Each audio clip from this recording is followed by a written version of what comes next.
Bonjour et bienvenue, j'espère que vous allez bien.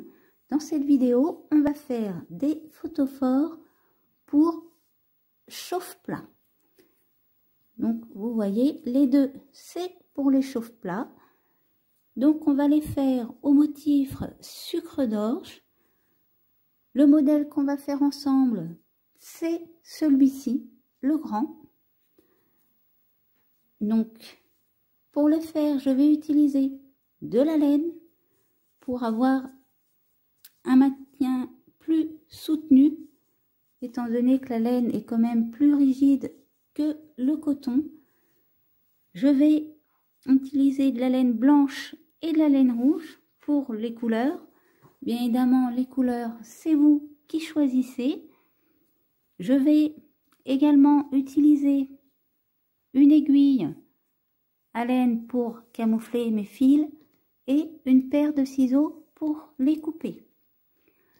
Je vais utiliser du carton d'emballage pour renforcer le fond et les côtés ici de mon photophore.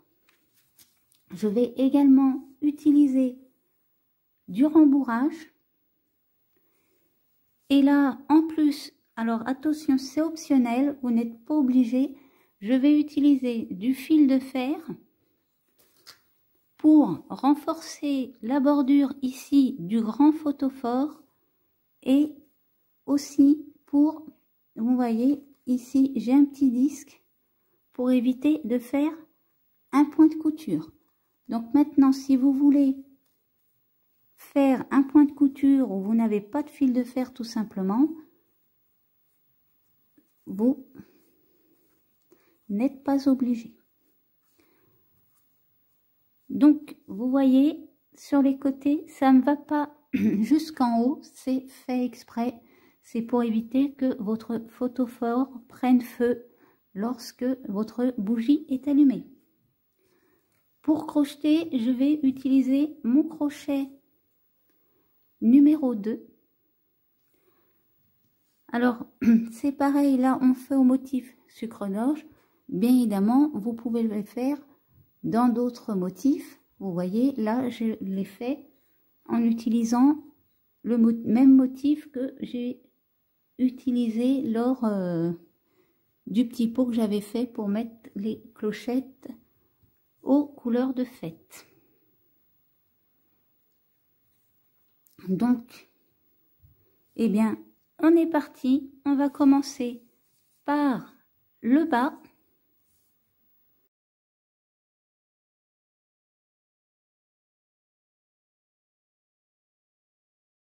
Alors, pour commencer, on va faire un nœud magique.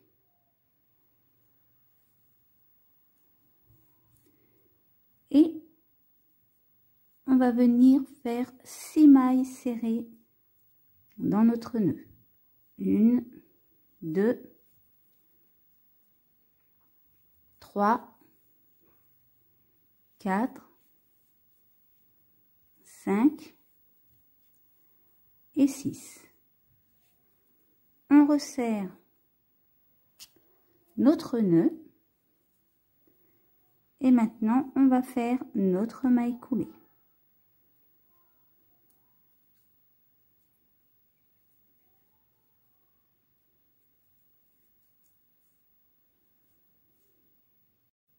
Pour notre deuxième rang, on va venir faire 2 mailles serrées dans chaque maille serrée.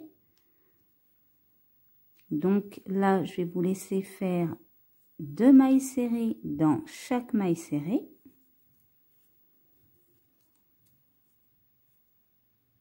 Pour notre troisième rang, on va faire une maille serrée,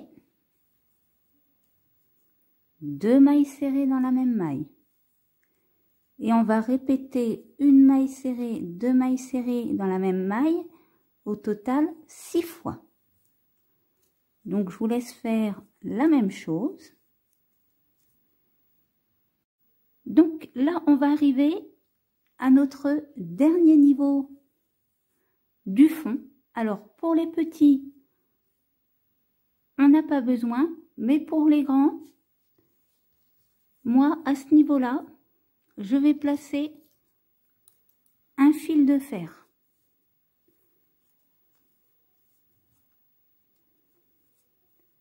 Et là, je vais faire 2 mailles serrées, 1, 2 et 2 mailles serrées dans la même maille. 1 et 2.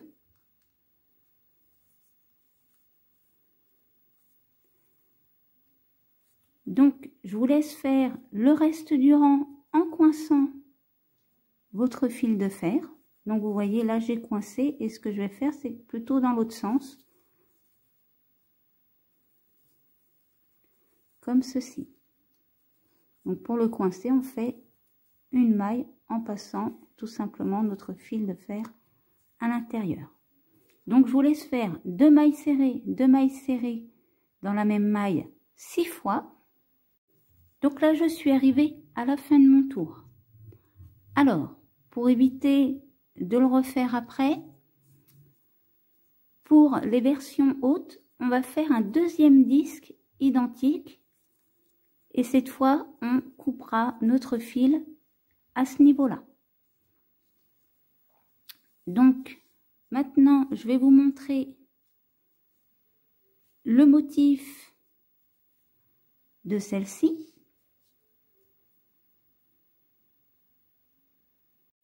Donc, pour notre 5e rang, on va venir faire une maille serrée dans chaque maille en prenant uniquement le brin arrière de la maille du rang du dessous. Ça va nous faire un total de 24 mailles serrées.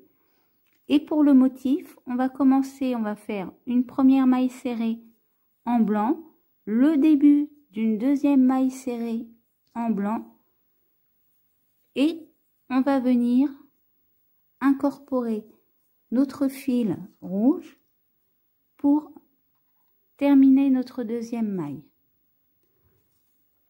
Donc maintenant, on continue dans le brin arrière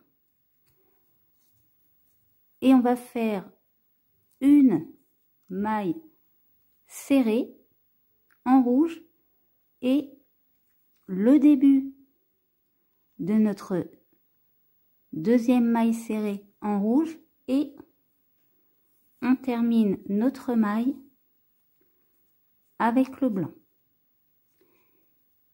Et pour le premier rang, on va faire 2 mailles en blanc, 2 mailles en rouge. Donc, je vous laisse faire votre tour complet. Donc là, quand vous arrivez à la fin de votre rang, donc vous voyez, j'ai fait mon changement de couleur. Je vais venir faire ma maille coulée, mais malgré que je viens de faire mon changement de couleur, eh ben, je vais en refaire un tout de suite.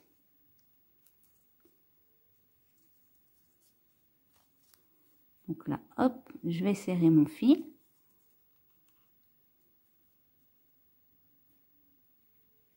Et ma première maille, cette fois, je vais la faire, le début de ma première maille, je vais le faire en rouge.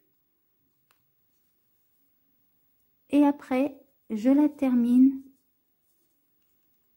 en blanc. Et on va continuer sur le même modèle de motif du rang du dessous. Donc, on va faire 2 mailles en blanc, 2 mailles en rouge. Mais cette fois, on va les décaler. Donc, je fais ma première maille serrée en blanc.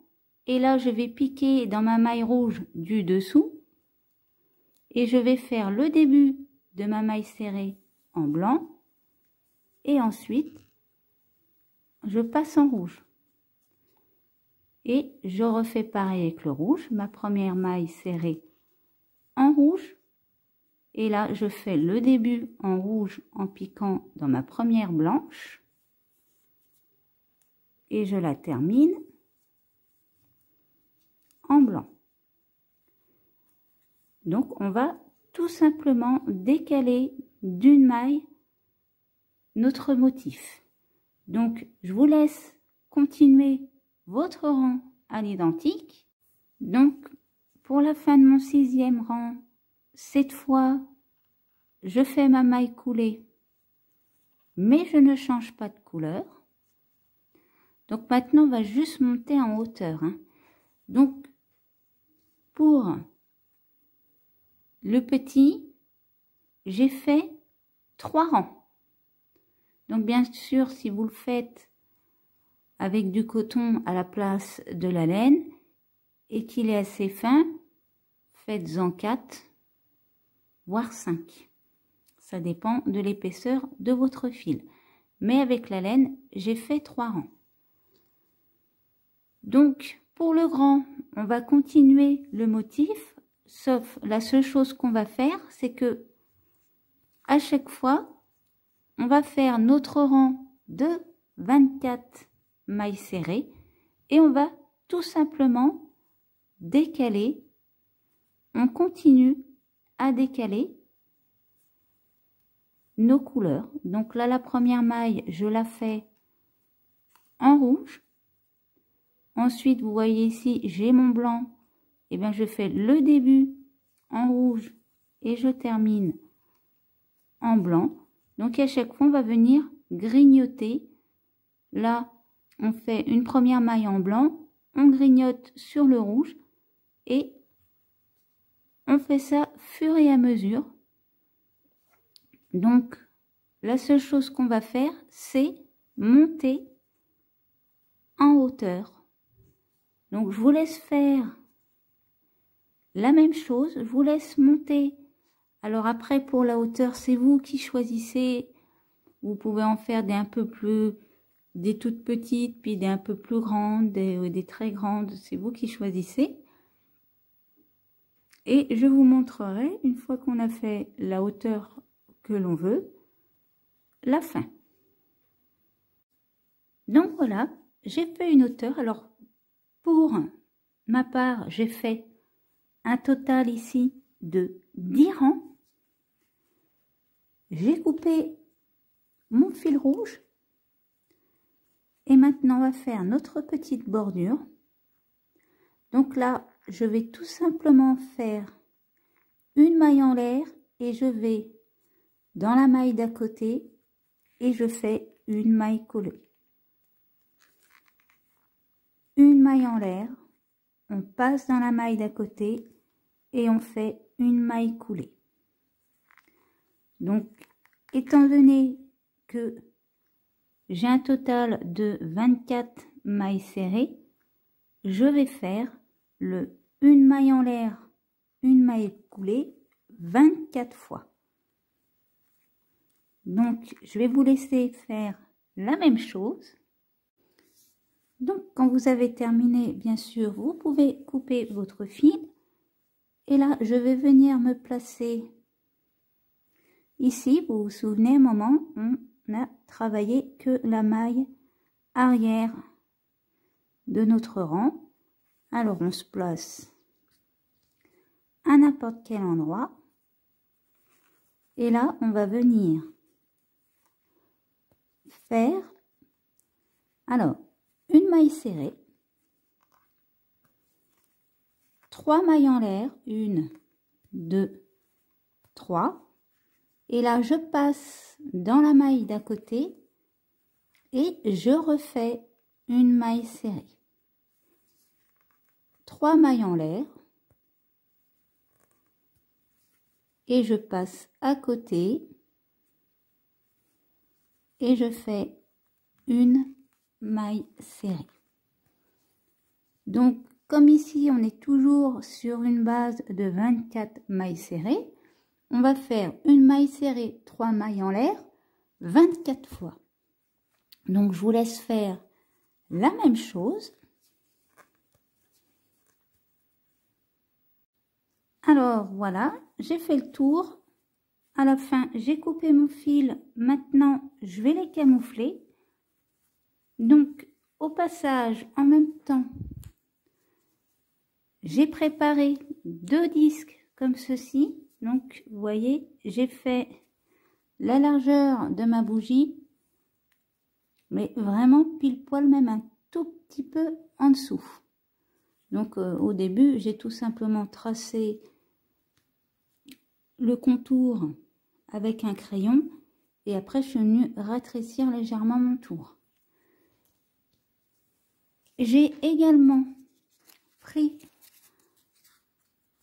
une bande comme ceci. Alors, la bande pour faire sa largeur, vous partez du bas ici et là j'ai laissé 3 rangs ici. Alors bien sûr ça va remonter parce que au fond on va mettre nos disques et vous voyez j'ai appuyé comme ça avec mes ongles. Si vous n'avez pas d'ongles, bah faites-le avec votre crochet, ce qui marche bien aussi, sans trop appuyer, pour pouvoir que mon carton s'adapte correctement à tourner sans faire des carrés. Donc vous avez toujours les petites rayures ici, dans chaque carton. Vous avez juste à appuyer pour qu'il soit plus malléable. Donc je vais camoufler mes fils et après on va glisser tout ça à l'intérieur. Voilà, c'est fait. Donc je vais prendre tout simplement mon disque et je vais venir le placer. Voilà, je le glisse. Et là, je vais prendre mon petit disque de carton. Alors, je ne l'accroche pas. Je vais tout simplement le glisser comme ceci. Vous voyez? Et je vais venir prendre du rembourrage que je vais glisser à l'intérieur. Voilà, qui va permettre justement que notre carton prenne bien la forme de notre cylindre. Alors, il n'y en a pas besoin de beaucoup. Et puis, vous vous rappelez, quand on a fait le dessous, je vous ai dit de faire un deuxième disque comme ceci, que l'on va venir coincer tout simplement à l'intérieur. Alors, si on a fait avec du fil de fer, justement, c'est pour éviter de le coudre.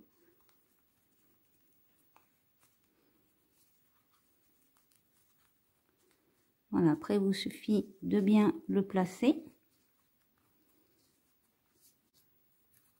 Et là, je vais glisser ma bougie à l'intérieur. Ça vous permet d'avoir une petite bougie sans avoir forcément une grosse bougie. Vous avez un petit allume, un petit chauffe-plat. Et avoir une grande bougie en même temps. Donc voilà pour les deux modèles. Alors bien sûr, les tailles, vous pourrez en faire des plus longues, entre les deux, en faire de plusieurs tailles. Donc je vous la montre de côté.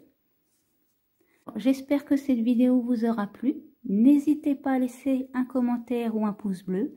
Vous pouvez également vous abonner à la chaîne pour ne pas louper mes prochains tutos. Et je vous dis à bientôt pour une prochaine vidéo.